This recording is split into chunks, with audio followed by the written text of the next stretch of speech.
iyak ng iyak, katabi po niya. Hindi po pinadedede, tsaka wala pong saplot, hubot-hubad. Hindi po itong anak nung ano, yung...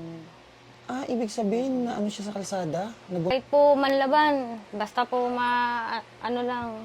Pumapayag kayo Opo. na Kasi gano'n naman kahit po sa talaga pilitan? siya eh. Nalaban po talaga siya. Kala ko nga raw po ng 3,000 ito, inabol ko, hindi ko rin naabutan. Buti hindi. binibenta pa yan? Opo, 3,000. Yun na, yung kapatid? Asan na? Sasamahan tayo? Oo. Ayun, buti naman. Sasamahan tayo po para po dun sa kapatid po ni nung nanay po nung bata na iniwan sa atin. Buti sasamahan tayo. Ayun naman. Sa kabila. Iikot sa kabila. Ano lang tayo, turn na lang. Kasi kawawa yung bata. Tsaka para maano natin.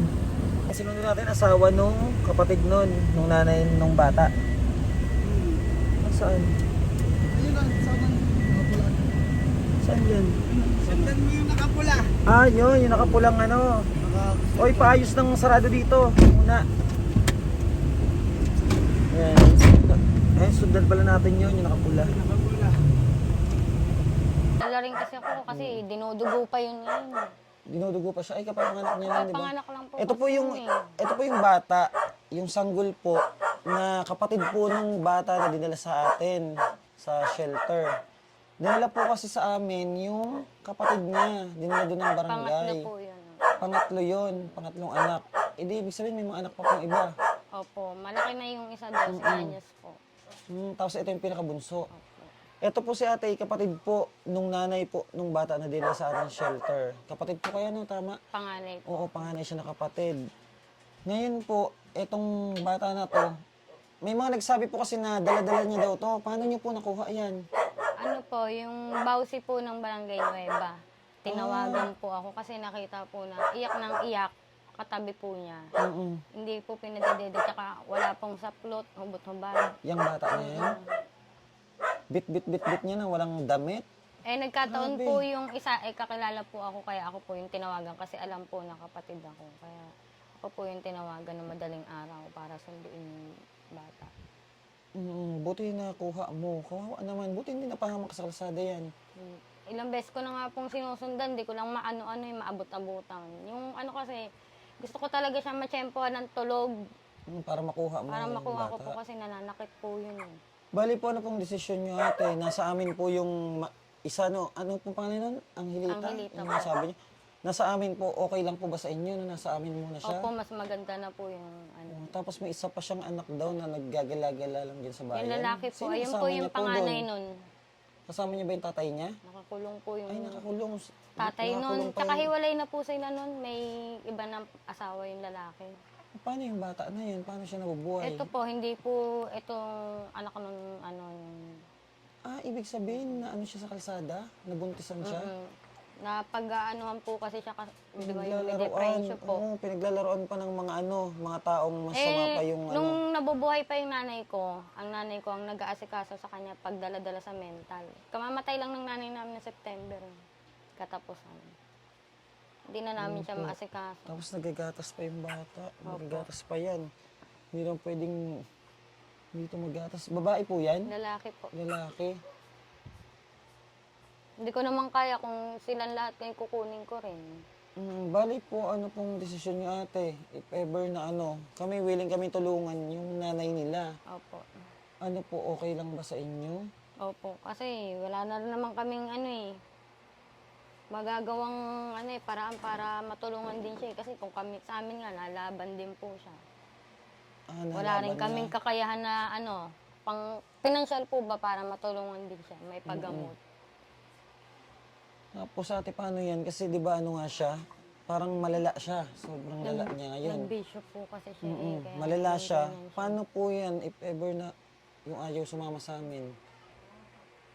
Kung ayaw niya sumama. Kahit po manlaban, basta po ano lang. Pumapayag kayo Opo. na Kasi gano'n naman kahit po sa talaga pilitan? siya nalaban po talaga siya. Ang importante po, mailigtas siya sa ganong niya. Kasi mas pumapayag po delikado kayo bilang po. kapatid. Opo, kasi mas Ayun, delikadong, binibigyan tayo ni ate ng ano. mas delikadong nasa labas po siya at pagala-gala eh. Baka kung ano pa po magawa niya o kung makasakit siya ng iba. Binibigyan tayo ni ate ng permission na kapag nakita natin, kahit daw ayaw, pilitin natin, kuhanin natin yung kapatid niya. Opo. Yan po, narinig naman po ng lahat. Dahil talagang iba na po yung pinagdadaan niya sa kalsada. Pero inyo nabuntis, na wala namang asawa. Nakakulong po yung asawa niya. At may isa pa pong anak na nawawala. Nawawala Pagala-gala po po dyan sa ano. Bali, dalawa po. Kasi Dalawa isa, yung pagala-gala? hindi po malaman kung kani ipinampon, yung babae rin po. Diyos ko.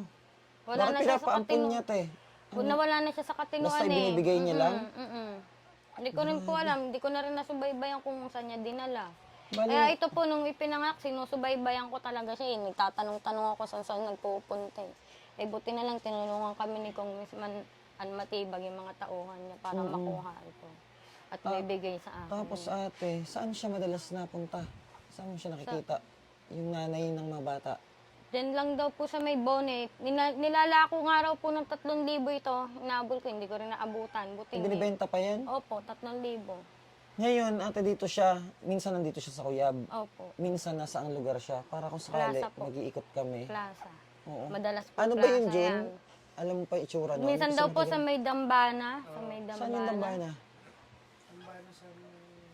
Hindi ko rin alam kung saan yung dambana. Sabi, madalas daw sa dambana.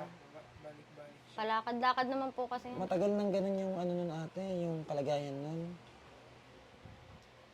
Eh, Sobra nung na yung pag ano kinukup-kup niya, no? naman ho namin, mga ilang araw matino, biglang magwawala na, nangaaway na ng mga kapitbahay. Bahay nga namin sa San Antonio, sinunog niya yung kalahati. Sinunog niya. Eh, maano na nga, malala nga siya. Kaya kung sakaling makukuha natin yun, talagang todo ang bantay. Kasi baka kung anong gawin, di ba? Oo.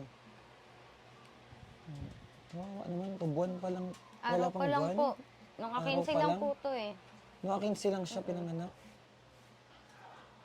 Excuse. Galing nga po kami center kanina kasi patuturokan ko po. Oo. Paano ate, saan ka nakuha ng ano? Yung tustos dyan? Yung asawa ko po. Yung sa asawa mo? Yung asawa niya po yung nahanap natin kanina. Nagtatrabaho sa palengke. Nag-ano ng yelo. Yung yelo. Oo. At yun, si Angilita, dun na muna daw sa ating pansamantala. Opo. Binibigyan naman tayo ng pahintulot ni ate Kasi bilang mas kapatid. mapapaigi po yun kaysa nasa kalye. Kawawa. Babae pa po. Oo, ang nangyari dun ate, alam mo na, yung mga Kahapon gamit, ko lang- hinulog sa balon. Kapon ko lang po nalaman, sabi ng mga kapitbahay. Hinulog sa balon yung gamit ng bata. Ngayon, isusunod na si Angilita na ilalaglag. Buti may nakakita. Buti nga. Grabe, no? Wala na siyang inaano. Etong araw po, pinapalo-palo daw ng ginto.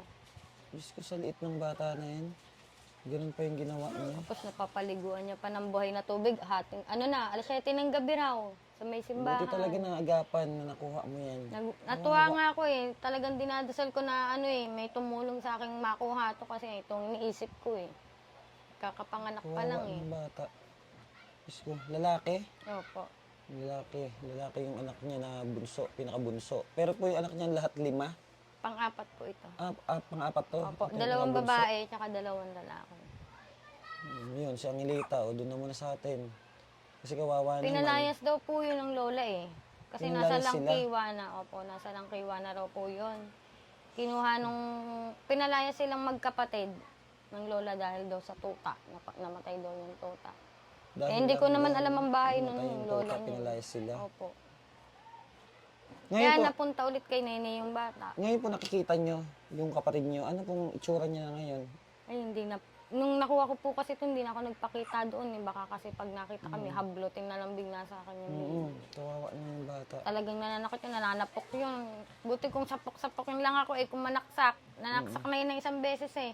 At salamat po sa pahintulot nyo ate yan, na pahintulutan kami na kunin natin, i-rescue natin kahit daw Kahit pumalag. po sa pagnitan at manlaban, Pumapayag papayag kayo na po ako. na kunin namin. Opo.